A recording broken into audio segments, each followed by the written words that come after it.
Harlequin Super Romance and HarlequinAudio present Dundee Idaho Complete Collection, featuring That One Night, originally published as A Baby of Her Own, by Brenda Novak, performed by Carly Robbins, and Falling for You, originally published as A Husband of Her Own, by Brenda Novak, performed by Amy McFadden, and First Love, Second Chance, originally published as A Family of Her Own, by Brenda Novak, performed by Arndt, and Say You Love Me, originally published as A Home of Her Own, by Brenda Novak, performed by Fulginiti, and Meant for You, originally published as Stranger in Town, by Brenda Novak, performed by Elston, and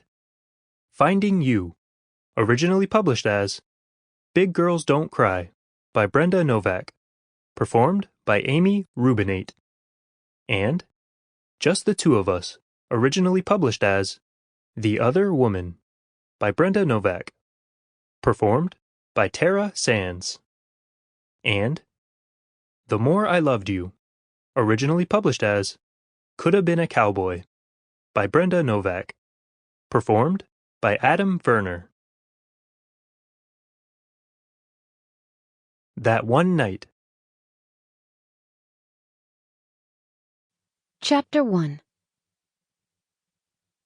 Artificial insemination. Of course. That's the answer. Delaney Lawson almost choked on her drink.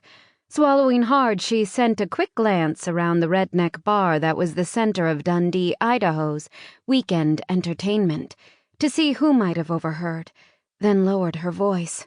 I hope you're talking about breeding horses, Beck. Rebecca Wells, her friend and housemate, didn't look the least bit abashed. You know I'm not talking about horses.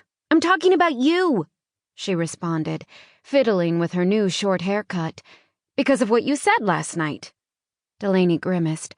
Forget about last night. Buddy had just told me that the two of you are getting married, that you're going to be leaving the state in 5 months, and it was my 30th birthday. I had a right to be depressed. I was planning to tell you after your birthday. Oh, well, what are big dumb guys for? I can think of several uses for Buddy. But you weren't upset about my engagement or your birthday. You were depressed because you can't find anyone to love. And Aunt Millie and everyone else in this godforsaken town is asking when you're going to get married. And because, more than anything, you want a baby. I was depressed because you're marrying a man you met on the internet, a guy you've seen only once, and I'm turning 30 without the prospect of a family in sight. It's all those things, Delaney insisted. Besides, Valentine's Day is in a couple of weeks, which doesn't help. Someone started the jukebox, and Rebecca looked away. Delaney knew she didn't like displays of emotion. Rebecca expressed herself with sarcasm and laughter, not words like I love you and I'm going to miss you. But Delaney understood how deeply she cared, and returned those feelings. They'd been part of each other's lives for 24 years. I'll come back and visit every chance I get. You know that, Rebecca said after a long silence. I know, Delaney told her. I'll be okay. I mean, we're adults. We have lives to lead. I just hope Buddy turns out to be everything you think he is. Buddy will drive me crazy, like he did yesterday when he let the cat out of the bag early. But we fit, you know? Delaney nodded, even though she wasn't sure she agreed. Physically, they were opposites. Buddy short, round and dark. Rebecca tall, thin, and dishwater blonde when her hair wasn't colored something more trendy. But it was the differences in their personalities that worried Delaney. From what she could gather, Buddy seemed nice, but he was also quiet, steady and ploddingly predictable.